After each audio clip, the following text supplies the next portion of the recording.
Well, hello guys, how we doing? Today's video we will talk about fuel cards, trucking company insurance, Lieutenant Dan's baby, and a few other various idiotic ramblings from the desk of Quarterly Trucking.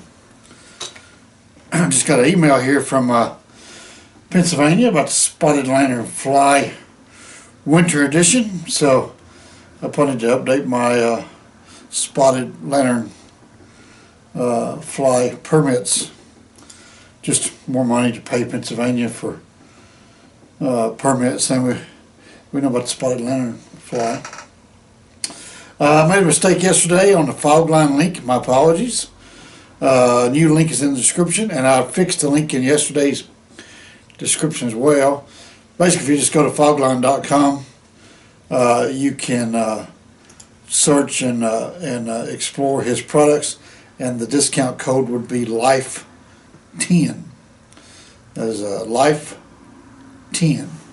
So the description in the link there, just all you got to do is click a little bar, little drop down arrow. It opens up a menu, gives you my email, or not email address, but gives you my P.O. box number, and if you want to mail me a Christmas card, and the link there in the description for the various discount codes and whatever. I really recommend Ray White's fog line products. Great data tracking. Lieutenant Dan's baby. Here it is right here. Lieutenant Dan has a baby, and in my personal opinion, not much difference in Lieutenant Dan's baby and Lieutenant Dan himself, except that he has no that little barrel. See a little barrel up there? See it right there? That little barrel right there? Doesn't have it. No, not everything's about the same size. Maybe stock's about an inch or two shorter, but pretty much the same deal there. So there it is. But there's Lieutenant Dan's baby. I showed you. Told you Lieutenant Dan had a baby. There's Lieutenant Dan's baby. So there you go. Lieutenant Dan has been a busy boy. And the cops just came by. Alright, so insurance, man. My renewal is always December 15th is my renewal date. So 1 month out you start shopping. So November 15th you're allowed to go.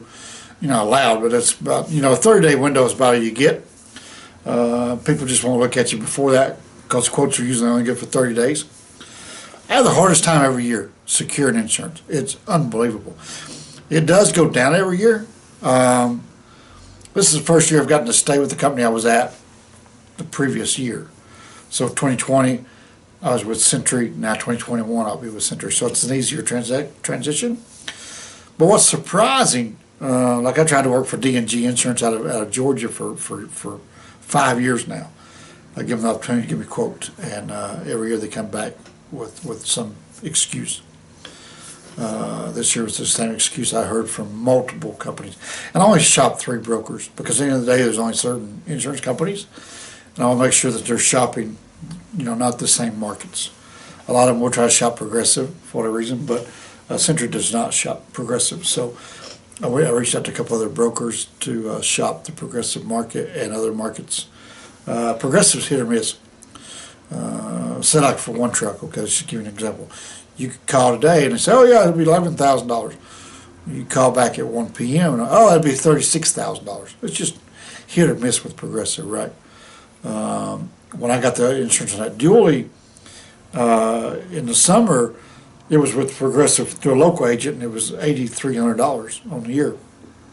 So I wrote the policy, and then they come back and canceled, and they kept $1,200 of my money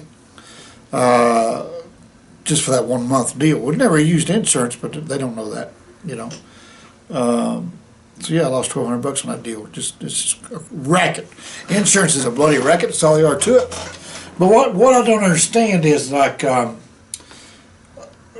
The reason why a lot of people reject me is that I have all owner-operators that are not garaged here. So, like when I had a team out of New York, I paid a $10,000 premium. Well, not quite 10 grand, but I paid a higher premium for coverage that year for the team. But it was worth it because the team generated a lot of revenue, and they did really well.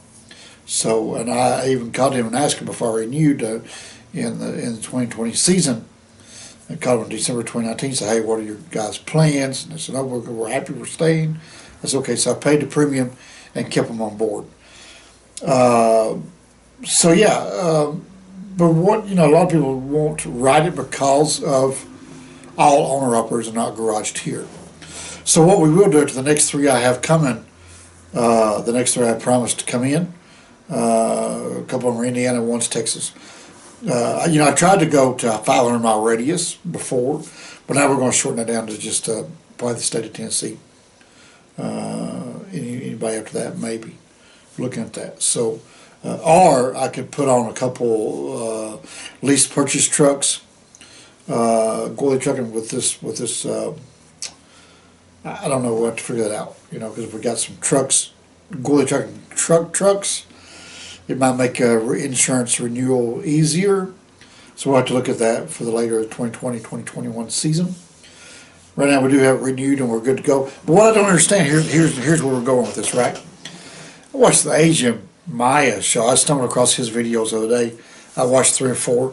I know how I stumbled across it because of Daniel McCarthy. He did a video with Daniel McCarthy. And so I saw the Asian Maya show. And I saw he interviewed this one cat out of California.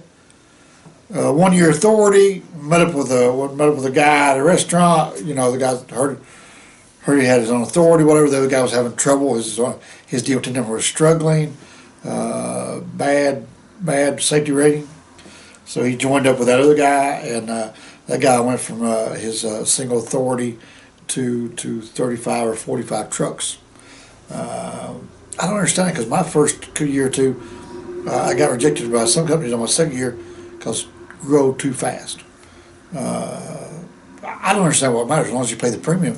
What's it matter what your growth rate is? But so I don't understand how some of these guys can just go out here and get 50 trucks, all owner operators, and of course then he got popped in Nebraska or somewhere one of his drivers did for narcotics, and of course that driver was not been driving for him for 2 months. Insurance didn't have a clue. So maybe they're not all on the up and up. So maybe that's the problem. You try to run on the up and up, and you can't really get anywhere. So I don't know. Kind of like elections, right? I don't know. But anyway, so insurance rackets I don't understand. But we are good for 2021. And we'll see how it goes. But my rates did stay flat for the year. Did not go up, did not go down with Century.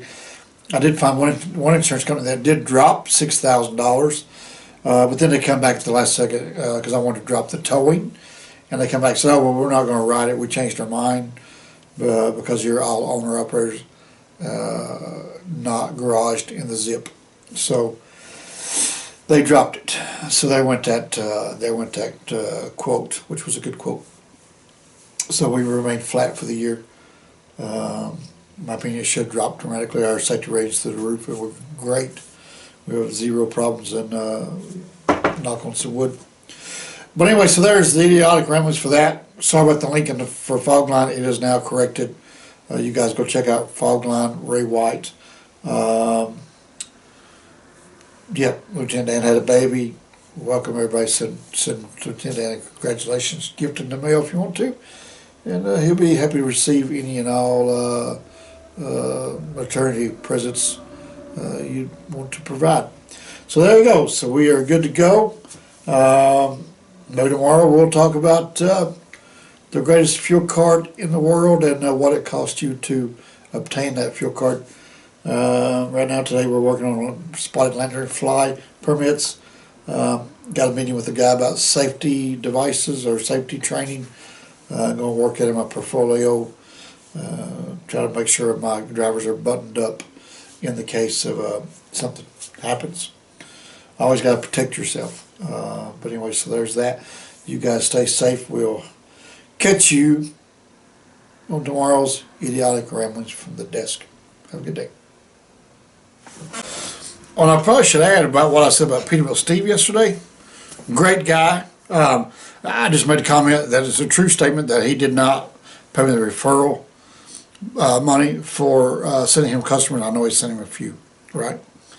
I'll continue to send guys to Peterbilt Steve. Peterbilt Steve's a great guy, has a great product over in Tulsa, Oklahoma. If you're in the market for a decked out, pimped out Peterbilt, that's the place to go. Yeah, Dallas is doing a pretty good job. I think Fitzgerald's doing some trick work. Don't know what Fitzgerald's prices are, because I think they lost all their gliders. Now they're doing some custom built rigs up there. But yeah, Dallas, Texas got some good ones. I think there's a place in Colorado that's got some good ones. Fitzgerald up here is doing some custom tricked out units. Peterbilt Steve in Tulsa, Oklahoma is doing a lot of bulk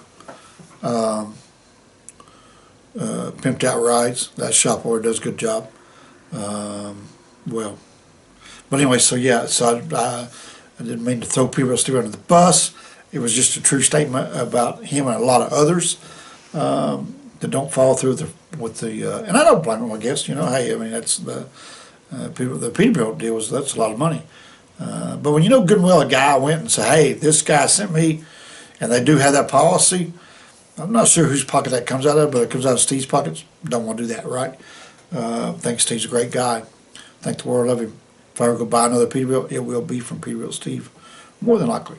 So anyway, so there's that. Just wanted to recap on that. Sometimes the idiotic ramblings from the desk or the steering wheel or whatever, you can say some things that could get you in hot water, or not really hot water, but you don't really mean to say at the time. Steve don't watch my videos anyway, but if he does, love you, man. You're a great guy. Anyway, you guys have a good one. We'll see you tomorrow.